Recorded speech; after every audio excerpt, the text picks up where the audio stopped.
What do you do when the system that was designed to fight for you starts fighting against you? Hello, I'm Sarah Maattanen, and today we're talking about autoimmune disease here on Ask the Doctor. The good news is, not only will we be discussing the disease, but more importantly, we have the amazing Dr. Chidi on to show us how to reverse it. Thanks for joining us again, Dr. Chidi. But before we discuss what may be wrong with us, let's discuss what's right with you. How are you, and what is something amazing to you about the human body? Well, hello again, and thank you. I'm doing well. And if you're asking me, something amazing about the human body is what we're talking about today, which is the immune system. The immune system, when I was at medical school, obviously I enjoyed studying the nervous system, but the immune system was fascinating. It's like a little world going on inside of our bodies. These fighters, these fighter pilots, these tanks, these ship vessels that go around the body looking for things to seek and destroy, things that would try to invade our bodies. All of this happens without us really thinking about it. It breaks down the invaders, gets rid of them without us even worrying about it. I think the immune system is a really amazing system of the body. It truly is. So, Dr. Chidi, quite often we don't think of certain diseases until they actually happen to us. So how does the body turn against itself? Yeah, well, I call it friendly fire for the body. There's a lot of war going on in the world. There's always wars happening. And it's a tragedy when anybody is killed in a war. But the biggest disaster is when you are struck down by your own comrades by mistake. And we call that friendly fire. I don't know what's so friendly about it. But when that happens, that's a big tragedy. And that is what goes on in our own bodies when we are going through an autoimmune disease. And autoimmune just means the antibodies and the immune system that was designed to protect us from invaders is now turning itself on us. We have about maybe 400 or so different types of tissue in our bodies, types of cells. And for every type of cell, there will be an autoimmune disease for that cell. So, for example, people know about rheumatoid arthritis. That's where the joints are being affected. There's hepatitis when the liver's affected, multiple sclerosis when the nerves are affected. Wherever there is tissue, the antibodies can get there and the antibodies can start to destroy. So that's when things go wrong. But I guess the question must be, why do they go wrong? Is it just random? No, it's not. And it's a sad thing that when I was at medical school, the experts in all of these weird and wonderful diseases would say, well, we don't know what causes it, but here's the drugs that are going to treat it, not cure it, but treat it. But there is a reason for it. And the big reason starts in our gut. You see, our guts are lined with these beautiful thin layer of cells, the epithelium, and these thin layer of cells are able to absorb what we need and reject what we don't need. Okay. Now, sometimes those cells start to separate. They become inflamed and they separate. And we call this a leaky gut syndrome. When that happens, proteins that are too large to be absorbed normally are able now to get through into your system, into your bloodstream. And when they do get into the bloodstream, our immune system identifies them as foreign. Now, when it identifies them that way, it then starts to attack and destroy them. And our immune system will destroy them based on their protein code, the antibodies. I mean, we've got antibodies for everything that is organic on the earth, to be honest. It will recognize a certain protein code, multiply, and start to destroy that protein that has breached the leaky gut. Once it has destroyed it, or once it's attacking that, it will then start to look for anything that has a similar protein code. And so if it's similar to your thyroid gland protein, it will then start to attack your thyroid gland. Nerves, it will attack your nerves, your heart, you understand. So for all those 400 different types of tissue, your antibodies can now be primed against your own body. So what we tend to do as doctors is then give you something that will just suppress all of your immune system, give you something like a steroid. But that suppresses the bad immune system as well as the good immune system. What we want to do with an autoimmune problem is keep the good immune system that protects us from cancer and all sorts of infections, but just suppress the bad. Should we be avoiding some of those proteins that are sneaking through the gut, or should we be focusing on repairing the breach in the gut? What Well, should be that's a our good question. approach? That's a good question. And it's going to be a mixture of everything. So if you really want to destroy this autoimmune disease, yes, you have to turn off the tap. So what was the cause of it? And then you have to mop up all the mess that's been caused by it. So the big cause is a fewfold. So it's certain things that we eat. So, for example, milk protein plays a big role in autoimmunity. Uh, Even if you're not drinking milk later in life, because you've had quite a lot of milk as a child, it has primed our gut for this assault. So, for example, cow's milk, for example, is not really properly digested by us anyway. It is therefore those sorts of proteins that breach the leaky gut and get into the system. So if you eliminate everything with cow's milk in it, that's one good thing. Sometimes it's wheat protein as well, especially if you're dealing with a thyroid problem. So getting rid of the proteins that are stimulating it is one thing. Obviously, you're going to need to reduce the amount of inflammation in the system. If you have inflammation, well, that produces more of a leaky gut, and it also inflames the end organ that is causing the problem. Could be a joint, could be a heart, could be whatever. So getting rid of those things would absolutely help. And then how do you boost the good parts of the immune system? One of the best ways to do that is to take lots of vitamin D3. D3, which we normally get from the sun, is a natural way. No drug can do this. It's a natural way of suppressing the auto antibodies, the antibodies that are trying to destroy us, at the same time boosting the good antibodies, the good parts of the immune system that protect us from cancer and viruses and everything. That's what vitamin D does. If you don't get enough sun, I would always suggest, and especially where you are and where I am, you need a supplement, a vitamin D3 supplement. Okay. Now, the other thing is because these autoimmune diseases tend to peak in your 30s and 40s, and they tend to come after a stressful event. It's the stress that reveals this condition. And so also we need to learn how to manage stress. So this stress doesn't kill us. We can't avoid stress, but we have to just manage the way our body responds to stress to keep those cortisol, those stress levels low. Thank you for those insights. Let's look at some questions from our local community. Is there any connection between allergies and autoimmune disease? Yeah, that's an interesting question. There is a connection because they both affect the immune system. But the autoimmune system, or let's say the autoimmune response, is us being overstimulated to really affect our own tissue. The allergic response is more of a protection. It's like building up a wall in response to something that's invaded. It's not the same system, but they are linked from the immune system. So, for example, if you have a bad allergic response, what we call an anaphylactic response, where your airways start to close down and you puff up, and that's just you really releasing all these chemicals to block airways, to block pathways.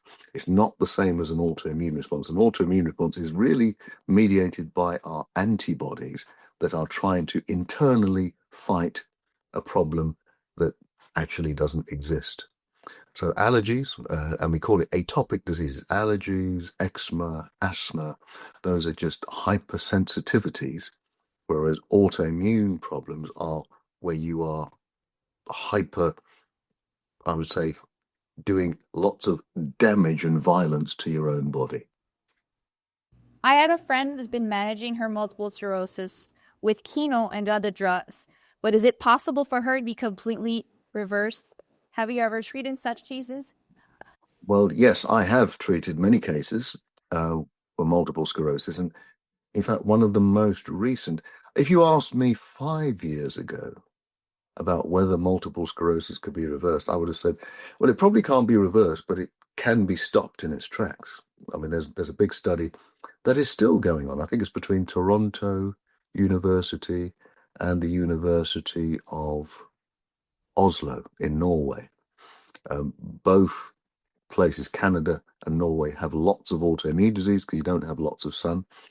But they've been doing a study since the 1990s whereby they've had people who have been multiple sclerotic people, and they have just changed their diets and they have stopped the progression of any multiple sclerosis. And the diet is obviously a healthy plant-based diet, removing all the fats and the meat and the sugar. So we've known that for a while. But recently I've realized that because of the inflammation or the inflammatory nature of multiple sclerosis, if you can just reduce the inflammation before the nerve cells are actually destroyed, you can put the symptoms of multiple sclerosis into reverse. And I was in a northern town in Great Britain called Lincoln, and somebody who I spoke to maybe 7-8 years ago about his condition of multiple sclerosis, he told me at the time that the doctor said that within 3 months he's going to be in a wheelchair and he's not going to be able to move and do anything for himself. But he came up to me, standing, walking, as strong as ever, and he said, well, when I put your principles into practice, within about 6 months, every part of those symptoms have gone away. So yes, it is certainly possible to reverse the symptoms of multiple sclerosis. Chronic inflammation is a buzzword, but for someone with an autoimmune flare-up, it's a painful reality. What are the first foods you tell your patients to remove to cool down that inflammation? Yes, and so sugar is a big one. Sugar not only inflames the gut, which is causing the leaky gut, but it also inflames, as I've said, the end organs. It inflames everything. Sugar inflames everything. So the less sugar you have in the system, the less inflammation you're going to have. That's absolutely true. Can I interrupt and ask, does that include sugars from fruits? No. Or is that strictly speaking of processed sugar? Yeah, refined sugar. Fruits are always good for you. That they are made in their natural form. Even though some fruits taste very sweet, they're not sweet compared to the refined sugars that we have. So no, sugar from fruit is very, very good for us. Refined sugar, manufactured sugar, as you said, that's the one that really, really gets us, and that's what causes most of the inflammation. Animal products, with their fats and all the other things that are inside of them, cause a lot of inflammation. In fact, you will find that people who have mild disease, mild autoimmune diseases, when they take animal products like meat or dairy, they will feel it. They will feel it within a few hours in their bodies. Often, even if you don't have an autoimmune disease and you eat a lot of cheese or chocolate or sugar, you'll feel it in your joints. Some of us are sensitive to that. So those are the real inflammatory foods. I mean, you go even further, major inflammatory foods or drinks like caffeine, which you find in coffee and many of the teas, that alcohol, all of those things, all the things that we are counseled to avoid, they're the ones that actually cause us all the inflammation. And the less inflammation we have in our system, as you said, the healthier we're going to be. The more inflammation, the less healthy in every area of our lives we're going to be. Wow. Simple solutions. Not necessarily easy to make the switch, but definitely simple. You mentioned earlier that mindset is one of your 3 pillars. How does emotional stress physically manifest as an autoimmune trigger? Can a broken heart lead to a broken immune system? Well, that's an interesting one. There is actually a syndrome called broken heart syndrome, Takotsubo. It's a Japanese word, and that word comes from the shape of an octopus pot. What is Dr. Chidi talking about? Well, in Japan, where they trap octopuses, they put it in a pot that looks like the shape of the heart. When it becomes broken, it can actually be broken under a lot of stress, a lot of the internal architecture breaks down, so it looks like a bit of a dead sock. And so it's linked to stress. Now, how on earth is that linked to your immune system? Okay, well, when you think about it, when you're stressed, those stress hormones like cortisol, they go out into the system and they literally wipe out much of the immune system. Okay, they wipe out much of the good immune system, by the way. For example, if you have a bad argument with somebody, it is likely that for the next 24 hours, your short-term immune system will be wiped out. So imagine if you're having arguments every single day or having stress every single day, your immune system is running on low, if not empty, every single day, which means illnesses like cancer and viruses and bacteria, they start to predominate in the body. But when it comes to the autoimmune disease, those autoantibodies don't get wiped out. In fact, they get activated. So stress does the opposite of what vitamin D does. Vitamin D boosts the good, suppresses the bad. Stress boosts the bad and suppresses the good.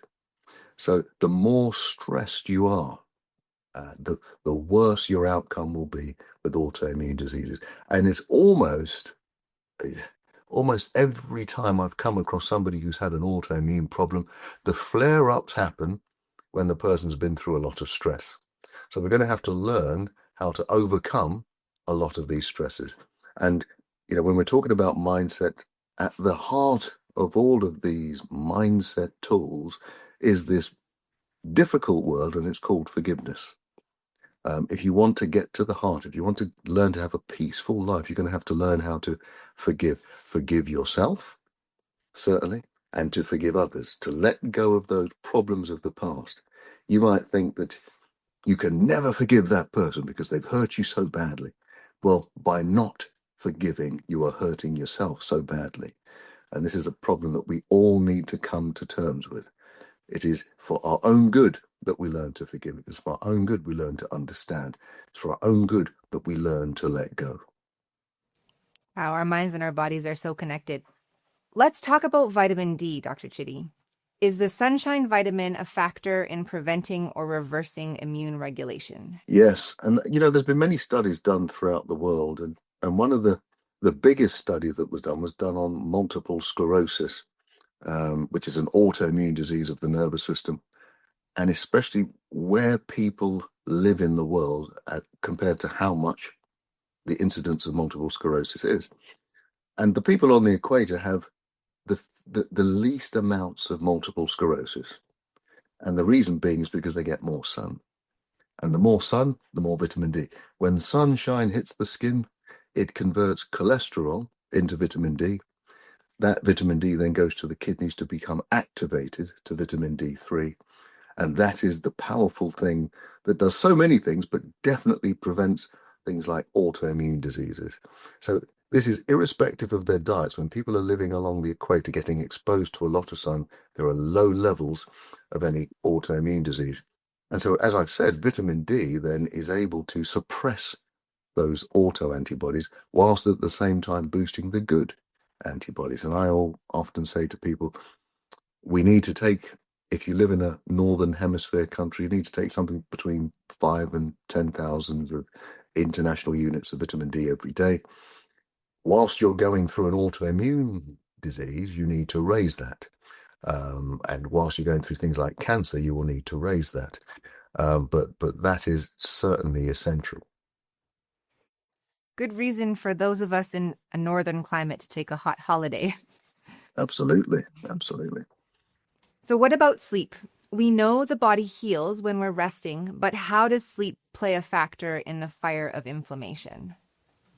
Yeah, so when you think about sleep, when your body's at rest, you can't really be at stress. It's the opposite of stress.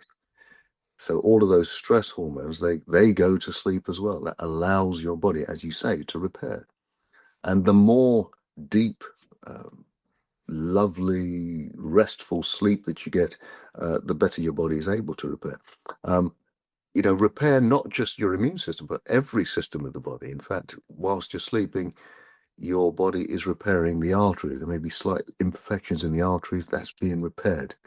And as that's being repaired, that means that there are fewer episodes of heart disease that can happen, because those imperfections, they become anchors for cholesterol and fat and calcium, which can then start to clog the arteries. So sleep is just a wonderful tool. I've said in a previous talk that what's good for one illness is good for all illnesses. So this rest that we need, this mindset change, the diet, the exercise, all of those things are relevant for every single disease and every system of the body. Dr. Chidi, elsewhere you often mention the fourth pillar, meaning and connection. Why is community and a sense of purpose so vital for someone fighting a chronic autoimmune condition? Yes, well, meaning, purpose, really. I always say you can't have peace in your life without purpose. I think many people are looking for their purpose in life. Once you find it, you become more at peace. And if you're more at peace, your stress levels will be a lot lower than if they were not. So it is vital. And, you know, as a Christian, I seek to find my purpose in God's message for me and God's message for my life. But once you find that purpose, those stress hormones start to go down. Your risk of things like heart disease, cancer, autoimmune disease, they all start to go down too. Being connected to other people, loving other people and being loved by other people, all of these things are invisible tools in order to heal the body. And sadly, you can't prescribe this in the hospitals. In fact, much of the things we're talking about are not prescribed in the hospitals, but these are the most powerful things for the body to recover. Can the immune system ever forget completely? The immune system that has built antibodies against self? Yeah, I mean, that's a good question. The answer is no, it can't. But here's the issue. It's kind of a miracle of God. We have antibodies for things you will never come in contact with. I mean, you have antibodies for the hairs of the polar bear, which hopefully you're never going to come across. We have trillions of antibodies. They only become active when they're being exposed to what they're not supposed to be exposed to. So if those antibodies that are for autoimmune go to sleep, and by the way, antibodies live and die, it's really the immune cells that will produce those antibodies. They will go to sleep as long as you're not producing and you're not exposing them to anything toxic. If you do expose them to something toxic, they will fire up again. Thank you. We've been hearing quite a bit about fasting and its potential to help with autoimmune. Can you separate the fact from fiction on that for us? Well, I'll say this, as with everything, fasting can help with everything. I can't think of an illness, certainly a lifestyle disease, that fasting cannot help in. And isn't it amazing that, you know, we're all getting into this new fad of fasting, but, you know, the Bible's been talking about it for millennia. So there is nothing that fasting cannot improve. It doesn't necessarily cure everything, but it will certainly improve it. For an autoimmune disease, if you fast for a day or two, it does help you to reset your immune system. And so if you fast with water or with limited food, it does help to reset your immune system. And then when you start to reintroduce food, if it's of the sort of food that I'm talking about that will help you to reverse the disease, it gives you a big head start in overcoming an autoimmune problem. Wonderful. Thank you. Before we go, Dr. Chidi, what is one lifestyle medicine habit that someone can start tonight to help calm their overactive immune system? Right now, the best thing to do is to learn how to forgive. Now, you might say, well, I can't do that in one night. Well, that's true. Forgiveness, when you think about what you have to forgive, may take you weeks, months, or even years. That's true. The good news is that when you even start to thinking about forgiving, your body starts to heal. So I would suggest that you make it your habit. Whatever it is that you feel stressed about, or you feel that you can't let go, or you feel you cannot forgive, just start thinking about, maybe I should learn to forgive. Your body will thank you in the end. Was there anything else you'd like to add? Yes, I guess because when we talk about Mill's movement and mindset in helping people to reverse disease, a large part of it is the meals. And many people constantly ask me, well, what am I going to do? How am I going to cook this food? It takes so long and maybe it's so expensive. Well, I've teamed up with my wife, who is this wonderful plant-based chef, and she's got this website, Plant-Based Sis. You look that up, Plant-Based Sis. All these wonderful, colorful, totally healthy recipes you can find. You can find her on YouTube, you can find her on her website. I would recommend that highly because throughout my years of giving advice, this has been the biggest question for people. Okay, Dr. Chidi, that sounds good, but where do I get this food from? She will show you step by step on how to create it. It's very cheap, it's very simple, and it's lovely and beautiful. I think some of our viewers might be very curious about heredity and if that has any role to play in autoimmunity. It's a good question. Not really. People will say, oh, yeah, well, it runs in families. And what we tend to find that it's not necessarily the same autoimmune disease, but if somebody, for example, has arthritis, somebody else in the family may have MS, another person may have lupus, and they may say, well, is this genetic? It's not necessarily genetic. It's more that the way we deal with stress and our diets run in the families. Okay, so that's what we're handing down. So the good news is that we can break those habits. You can break the habit of diet. We can break the habit of how we think. We've talked about plant-based and all those wonderful meals. We've talked about how we can learn to forgive. Those are the ways that you break those habits. And even though they're not passed down genetically, they are passed down in a social setting. So yeah, not genetic. So you don't have to worry that you are programmed to have the disease. And there are lots of things you can do to stop it. Sounds wonderful. Thank you so much for joining us today, Dr. Chidi. Well, thank you. It's been a pleasure. If you've enjoyed this week's episode of Ask the Doctor, please join us for the next episode as the conversations are still going. Please submit your questions to askthedoctor@3abn.ca or call 250-298-6148, and we'll see you next time. Thanks for watching.